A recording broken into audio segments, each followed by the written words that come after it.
السلام عليكم ورحمة الله وبركاته. ازيكم عاملين ايه؟ يا رب تكونوا بخير. اللهم صل وسلم وبارك على سيدنا محمد وعلى اله واصحابه اجمعين. النهارده بقى هنعمل مع بعض. معايا فرختين كده مقطعوهم 4 تربع كده اهو بالمنظر ده. غسلتهم غسلة نظيفة طبعا، ليمون وملح المهم معايا بقى بصلاية كده مبشورة، بصلاية كبيرة او بصلتين. ومعايا جزراية كده كبيرة برضو بشراهم ومقطعهم بشرهم بالطريقة اللي انتوا شايفينها دي. نقلبهم بس في بعض كده بالمنظر ده. عايزة تعملوهم فرختين يعني كاملين عادي، بس انا حبيت ان انا اقطعهم 4 تربع. حطيت كده فلفل اسمر، هو كتري كده فلفل اسمر، هو بطل الوصفة. يعني لما يكون البصل بالفلفل الاسمر بالملح وتدعكهم في بعض كده بيدي طعم يعني ملوش حل. هحط بقى ال7 بهارات كده، حبة كاري المنظر ده كده، نص معلقة ربع معلقة. تمام، هنقلبهم بس في بعض كده بالمنظر ده. يعني افركهم بس في بعض كده، يعني تدخلي البصل في الجزر في التوابل قوي كده علشان يديك الطعم اللي انت عايزاه. الوصفة دي بقى يعني الطريقة دي حلوة أوي أوي أوي للفراخ. حط بس معلقة صلصة كده أيا كان بقى، صلصة معلبات أو لو عندك صلصة انتي مسبكاها بالمنظر ده، حاجة بسيطة يعني. تمام، انا معايا الكبد والقوانص دي هغسلها غسلة نضيفة أوي أوي أوي وأقطعهم وهعمل بيهم رز بالخلطة. تمام، أو لو انت مش عايزة تعملي رز، معايا بس الفراخ اهي. لو مش عايزة تعملي رز ممكن تشيلهم في الفريزر ينفعوك يعني. تمام، بس احط بس اشيل بس معلقتين منهم على جنب، هنعرف دلوقتي ليه. هدخل بقى الفراخ بتاعتي دي قوي وادخل بقى الخلطة دي جوه جوه كده جوه الجلد كده. تمام، اهو بالمنظر ده. جربي بقى الوصفة دي وهتدعيلي بالمنظر ده كده. احنا غاسلين الفراخ بتاعتنا غسلة يعني غسيل كتير أوي أوي أوي، يعني مرة بالملح وشوية خل ودعكت بالليمون ونقعتهم شوية في المحلول. تمام، بالمنظر ده دعكيهم أوي كده.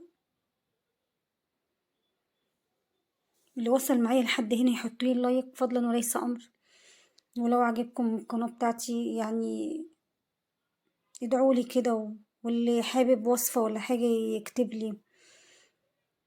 بصوا انا معايا الاكياس دي، ده 3 اكياس، ده الرقم الكبير اللي هو بتاع البط او الديك الرومي او كده.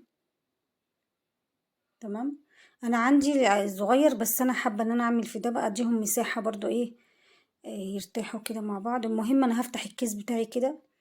تمام، ولا احط بقى لا دقيق ولا حاجه، ويلا بقى زي ما تيجي تيجي اهو بالمنظر ده. حطيهم بس في صينيه كده. تمام، المنظر ده كده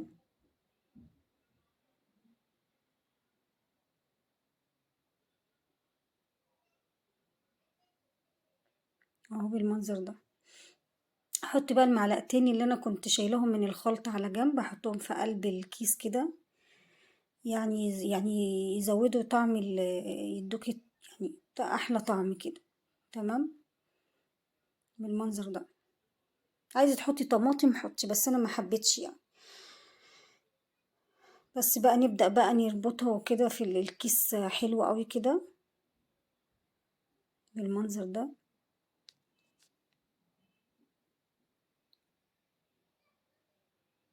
الكيس دي حلوة يعني، حاجة كده اختراع عبقري بصراحة. المنظر ده كده اهو تربطيه بس قوي كده اهو، تسيبي بقى مساحة من تحت يعني تطلعي لفوق كده اهو، تبرميها بس برمة كده. طبعا احنا كلنا شطار وبنعرف نعمل كل حاجة، بس اللي ما عندوش خلفية يعني اهو بنستفاد من بعض. بس كده تربطيها قوي كده بس.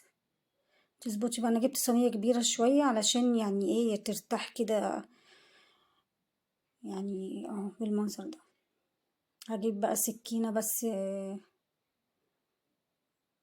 يديها نغستين كده علشان الكيس بتاعنا ما يفرقعش برضو من فوق اهو بالمنظر ده. بس كده فتحتين بس بالمنظر ده. وانا حاطه، وانا مسخنه ميه في الكتل، هنحط بس ميه كده في الصينيه، وكل ما تحتاج ميه نحط لها ميه، يعني حاجه بسيطه كده. وابص عليها في الفرن دايما واشوف لو محتاجه ميه احط لها ميه. احط بس نقطتين خل كده، ده حفاظا على الصينيه بتاعتك، بس عشان الصينيه ما تسمرش مش اكتر. وكل ما تحتاج ميه حط لها ميه وحط لها نقطتين خل. هت احطها بقى في الفرن، او طلعت اهي من الفرن بقت بالمنظر ده. سبتها بردت خالص لاني انا كم مره اتلسع منها من البخار بتاعها اهو. سبتها لما هديت خالص وفتحت الكيس اهو، وبصي الفراخ من جوه دايبه. خلي بالكوا عشان انا سبتها في الكيس كمان دابت خالص بالمنظر ده.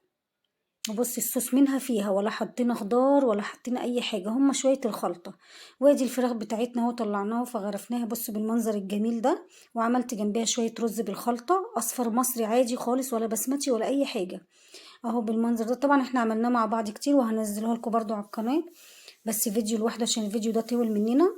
ودي الفراخ بتاعتنا بالمنظر الجميل ده، والرز بتاعنا حط بس عليه شويه مكسرات عادي خالص، ولا حمرتها ولا اي حاجة. احنا هناكل دلوقتي يعني مش محدش غريب معانا اهو بالمنظر ده. شوية زبيب على شوية بندق على شوية لوز بالمنظر ده. الرز بتاعنا الجميل ده تمام. والفراخ بتاعتنا الهايلة ما خدتش يعني ساعة زمن في الفرن، ولا حطيتها تحت الشواية ولا حاجة، كل ده في الكيس وكان قدامكم. والبصل بقى مدي طعم هايل. ويا رب تكون وصفتنا عجبتكم. واقول لكم ايه، وده شوية رز معمر اهو، بس احنا عملناه كذا مرة مع بعض، يعني ما حبيتش ان انا اصوره برضو وانزله لكم على القناة. اللي حبه عندي في الفيديوهات تحت. وده كان الفراخ بتاعتنا والرز الاصفر والرز المعمر. ويا رب تكون وصفتنا عجبتكم. بصوا دايبة دايبة، بصوا دي حتة من الصدر، بصوا دايبة ازاي، في منتهى الجمال. حلوة أوي أوي أوي، وجربيها، وصفة سهلة. والسلام عليكم ورحمة الله وبركاته.